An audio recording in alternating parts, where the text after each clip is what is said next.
Every project comes to an end eventually, but how many project participants get excited about closing out a project? The deliverables are complete, ownership is ready to be transferred. Everyone's focus is what's next, hopefully a new exciting project. Carefully managing the closure phase is as important as any other phase of the project. Observation tells us that organizations that manage closure and review will prosper.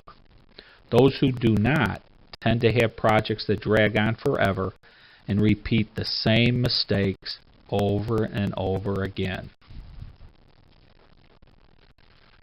The objectives for the chapter are to appreciate the importance of engaging in project reviews, to identify the major elements of a project review, to understand key issues surrounding project closure, to provide useful advice for conducting the performance reviews of project members, to develop an appreciation for the value of lessons learned, and finally, to provide a primer of retrospective methodology.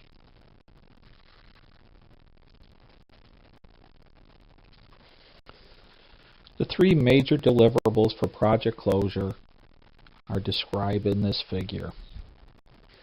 Wrapping up the project. The major wrap-up task is to ensure the project is approved and accepted by the customer.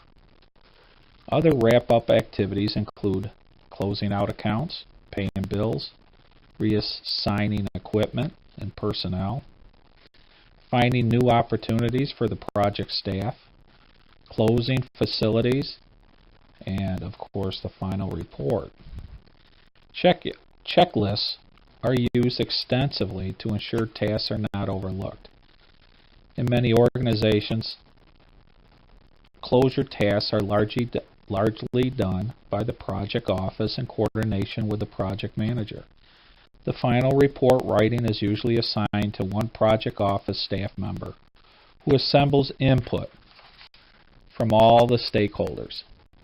But in smaller organizations and projects, these closure activities are normally left to the project manager and the team.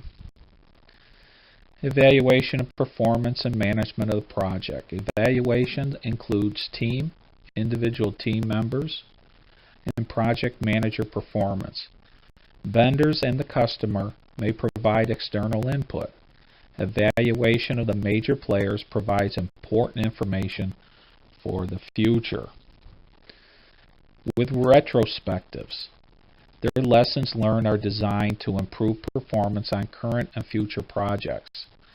Today, most retrospectives are the responsibility of an independent facilitator.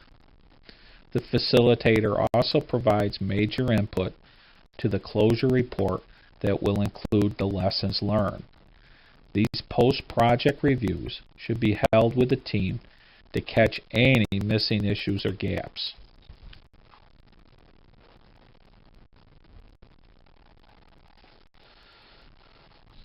The different types of closure are normal. This is the most common circumstance for project closure. It is simply a completed project. For many development projects, the end involves handing off the final design to production and the creation of a new product or service line. For a few projects, the project may be completed early or prematurely, with some parts of the project actually eliminated. On the other hand, some projects never seem to end. They're perpetual. The major characteristics of this kind of project is constant add-ons, suggesting a poorly conceived project scope. At some point, the review group should recommend methods for bringing final closure to this type of project or the initiation of another project.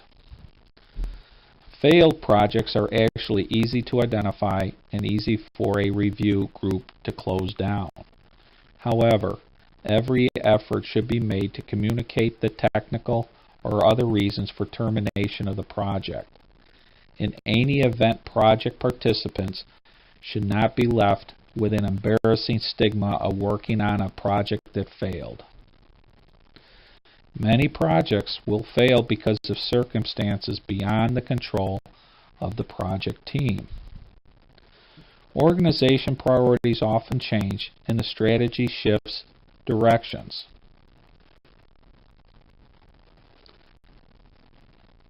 Projects in process may need to be altered or canceled. Thus, a project may start with a high priority, but see its rank erode or crash during the project life cycle as the conditions change.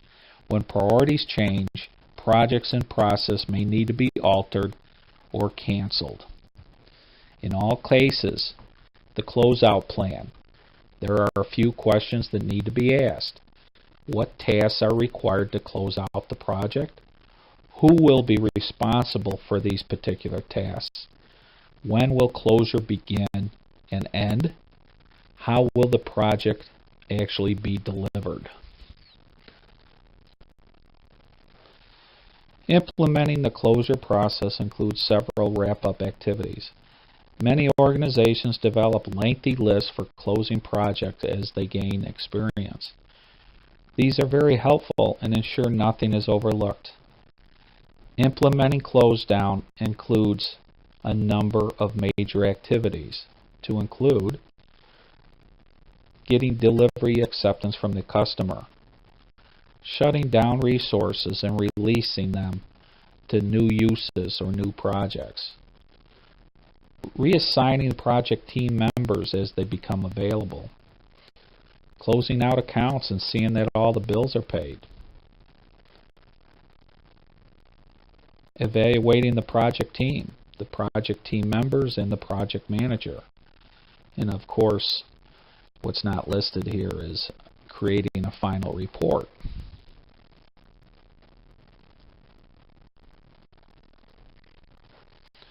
Administering the details of closing out a project can be intimidating. Some organizations have checklists of over 100 items. These checklists deal with closure details such as facilities, teams, staff, customer, vendors, and the project itself. A partial administrative closure checklist is shown here.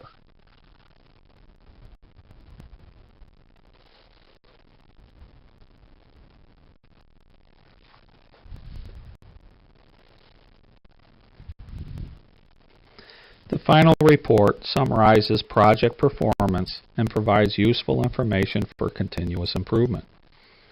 Although the final report will be customized to your project and organization, the content of the final report typically includes an executive summary, review and analysis, recommendations, lesson learned, and possibly an appendix. The executive summary simply highlights the key findings and facts related to the project implementation. Final time, cost, and scope performances are listed. Any major problems encountered and addressed should be noted. Key lessons learned are also identified. Data are collected to record the project history, management performance, and lessons learned to improve future projects under the review and analysis. Analysis examines the detail of underlying causes of problems, issues, and successes. The analysis section includes factual review statements of the project. It is common to collect data from the organizational view and from the team view. The project office or closure facilitators often use questionnaires and surveys to pick up on issues and events that need to be examined further. The project office also provides project schedules, cost comparisons, scope data, and other needed data to tell the story of the performance. All of this information is used to create the final project report. Under recommendation, usually review recommendations represent major improvement actions that should take place. They are often technical in nature and focus on solutions to problems that surfaced. Lessons learned. Perhaps lessons learned are the most valuable contribution of the closure process. Given the process evaluation and input from the stakeholder meetings, lessons learned should be clearly set out. Stress the need to help others in future projects. In practice, new project teams studying past project reports similar to the project they're about to embark on have found past review reports extremely or very useful. Team members will frequently remark later, the recommendations were good, but the lessons learned section really helped us avoid many pitfalls and made our project implementation run smoother. It is for precisely this reason that lessons learned in the form of a project retrospective have taken on greater prominence in the field and warrant an extended discussion. The appendix may include backup data or details of analysis that would allow others to follow up if they wish. It should not be a dumping ground used for filler. Only critical pertinent information should be attached to the final report.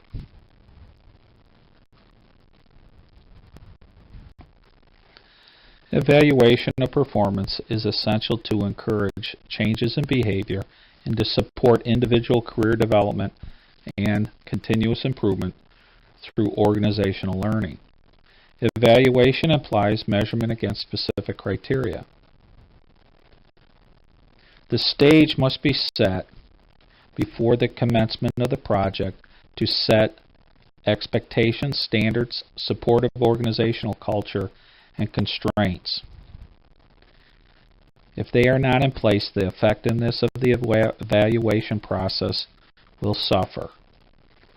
In a macro sense, evidence today suggests that performance evaluation is not done well.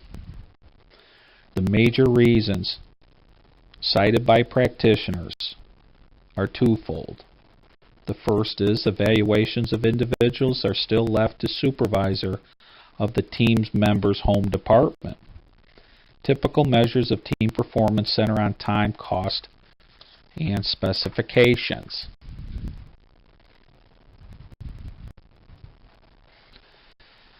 Before an evaluation of a project team can be effective and useful, a minimum core of conditions need to be in place before the project even begins. Some typical conditions are listed here in the form of questions.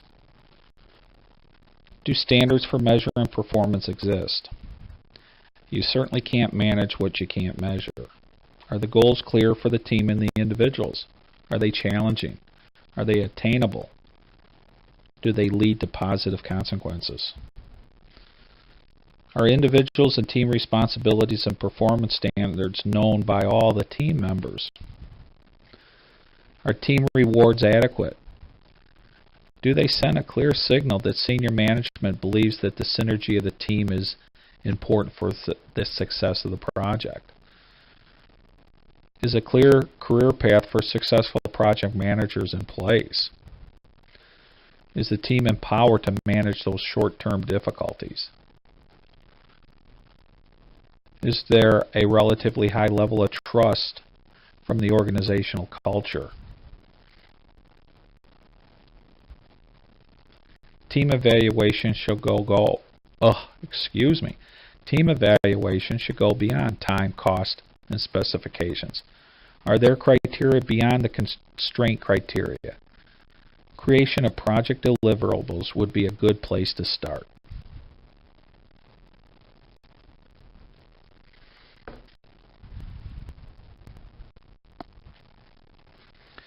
The typical mechanism for evaluation of teams is a survey administered by a consultant, a staff member from Human Resources, or through computer email. The survey is normally restricted to team members, but in some cases, other project stakeholders interacting with the team may be included in the survey. An example of a partial survey is found here. After the results are tabulated, the team meets with the facilitator and/or the senior manager to review the results.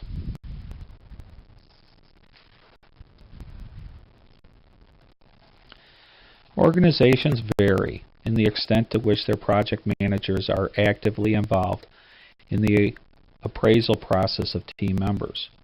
In organizations where projects are managed within a functional organization, the team member's area manager, not the project manager, is responsible for assessing performance. The area manager may solicit the project manager's opinion of the individual's performance on a specific project. This will be factored into the individual's overall performance. In a balanced matrix, the project manager and the area manager jointly evaluate an individual's performance. In a project matrix and a project organization in which the lion's share of the individual's work is project related, the project manager is responsible for appraising the individual's performance.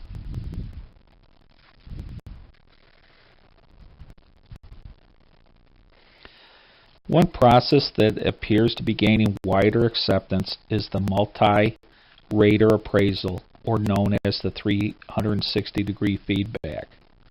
This involves soliciting feedback concerning team members' performance from all the people they work with. This would include not only the project and area manager, but also peers, subordinates, and even customers. If you're interested to learn further, you're certainly welcome to read the Snapshot from Practice, the 360-degree feedback, on page 514 of the text.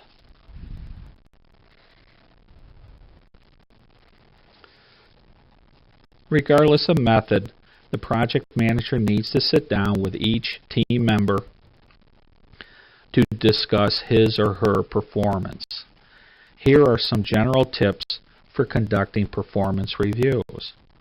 Always begin the process by asking the individual to evaluate his or her contributions to the project. First, this approach may yield valuable information that you were not aware of.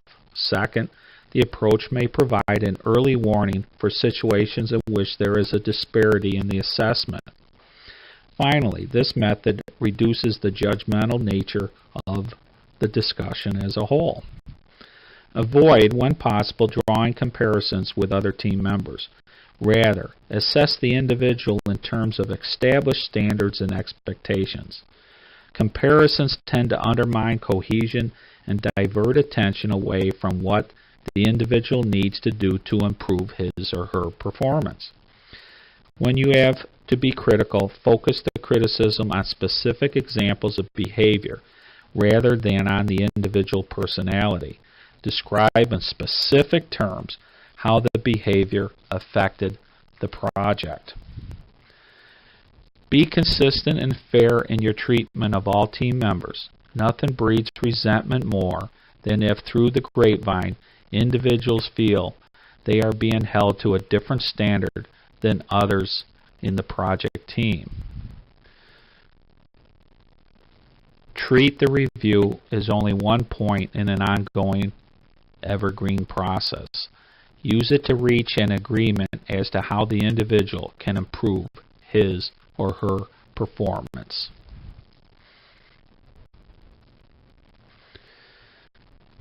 Both managers and subordinates may dread a formal performance review.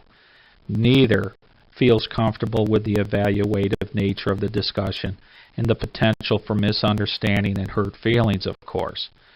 Much of this anxiety can be alleviated if the project manager is doing his or her job well. Project managers should be constantly giving team members feedback throughout the project so that the individual team members can have a pretty good idea how well they have performed and how the manager feels before this formal meeting even occurs.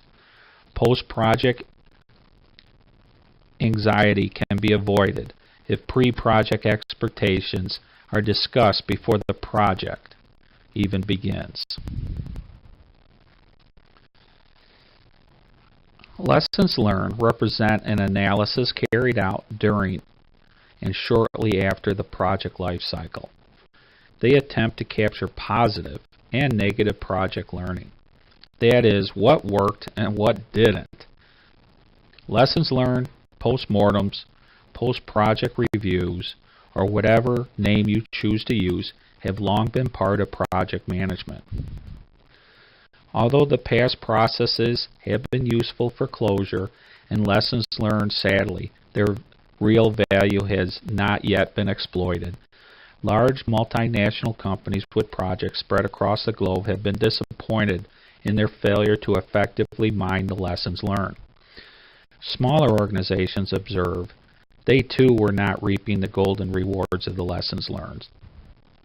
In other words, the goals of these retrospectives are to reuse the learned solutions and by all means to stop those repetitive mistakes, the ones that occur time and time again.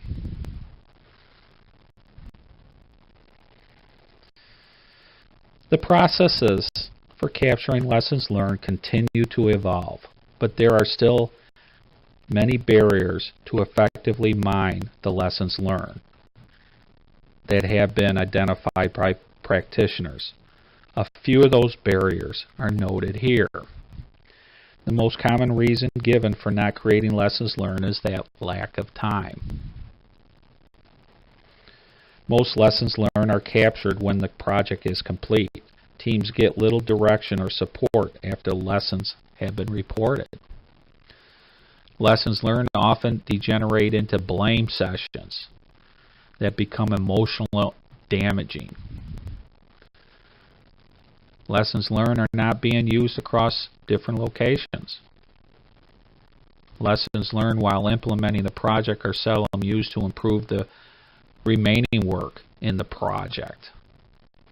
Too often the lessons learned are not used in future projects because the organizational culture fails to recognize the value of the corporate learning.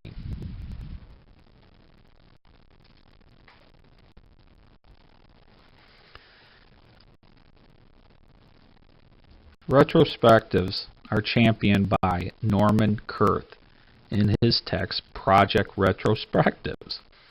A retrospective is a methodology that analyzes a past project event to determine what worked and what didn't, develop lessons learned, and creates an action plan that ensures lessons learned are used to improve management of future projects. The major goals of retrospectives are to reuse solutions and stop repetitive mistakes across that organization. Retrospectives methodology has several embedded distinguishing characteristics to ensure its effectiveness and value. Uses an independent facilitator, includes a minimum of 3 in-process learning gates during the project life cycle. It has an owner.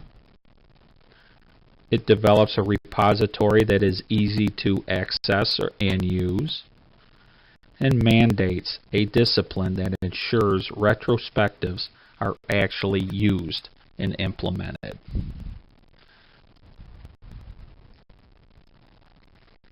A project facilitator is a guide who leads the project team through an analysis of the project activities that went well, what needs improvement, and development of a follow-up action plan with goals and accountability. The characteristics of a facilitator. Any project review starts with staffing. That is, who will facilitate the review and be accountable for conducting it. Perhaps nothing influences the success of a project review more than the selection of the closure facilitator. Selection of the facilitator should not be a random act. The key requirement in selection of a facilitator is independence. It is imperative that the closure facilitator possess the following characteristics as a minimum. He or she has no direct involvement or direct interest in the project. They are perceived as impartial and fair. He or she has the respect of senior management and other project stakeholders. He or she has the willingness to listen, have the independence and authority to review results without the fear of retribution from special interest groups. He or she perceived as having the best interests of the organization in making their decisions. And lastly, he or she should have a broad-based experience in the organization.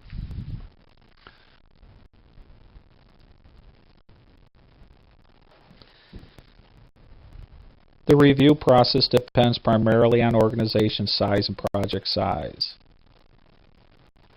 Every effort should be made to make the project review a normal process rather than a surprise notice. Reviews should also be conducted carefully and with a great amount of sensitivity.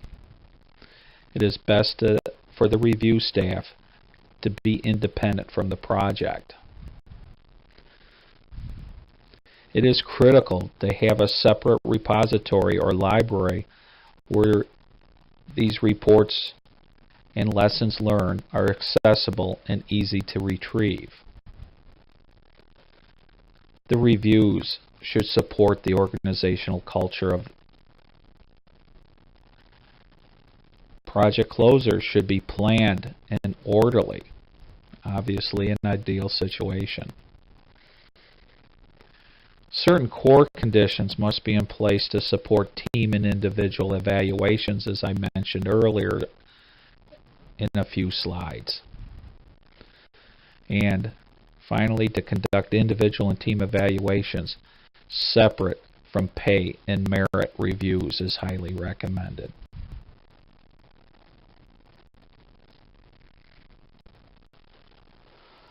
Having a facilitator available at the start of a project is highly preferred. The retrospective approach stresses gathering lessons learned during project execution and using them to change the remaining work. Experience tells us memories fade as time passes and people leave the project.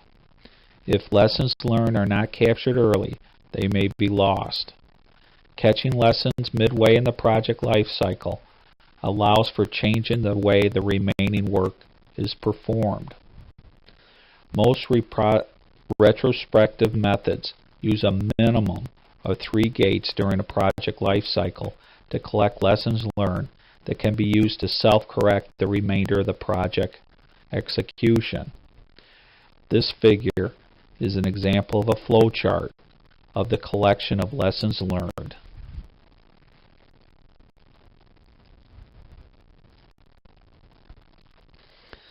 Process review begins with a review of the strategic intent of the project. Selection criteria, project charter, project objectives, project scope, and acceptance criteria. This starting point reinforces and clarifies the business case for the project and the final project deliverables. Additional data gathering for process review is initiated through a questionnaire that is distributed to all major project stakeholders for their responses. Some typical questions used are shown in this table. Although this questionnaire has some areas of omission, it can be used to initiate the developing of a questionnaire for your own project.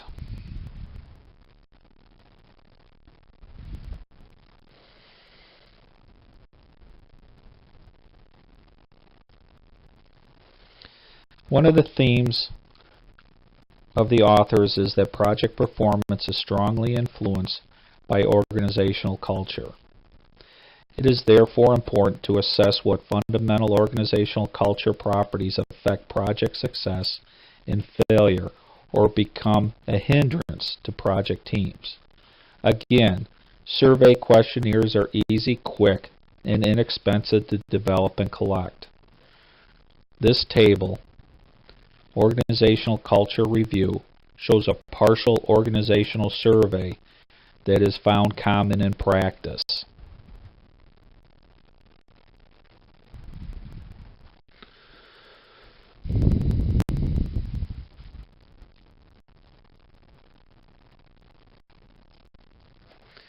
If retrospectives are to be used, it is critical to have a repository where reports and retrospectives or lessons learned are accessible and easily retrieved. This is usually done using a website or in other electronic means. At a minimum, the repository should classify projects by the type or characteristics. Each project review is categorized because there are differences in the way projects with different characteristics are managed and handled in an organization. The following listed is a classification scheme to allow prospective project stakeholders to start their search for information related to their prospective project.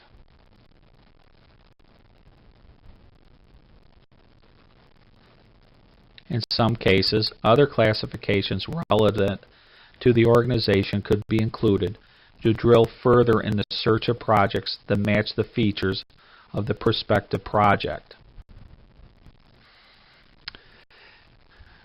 Thank you.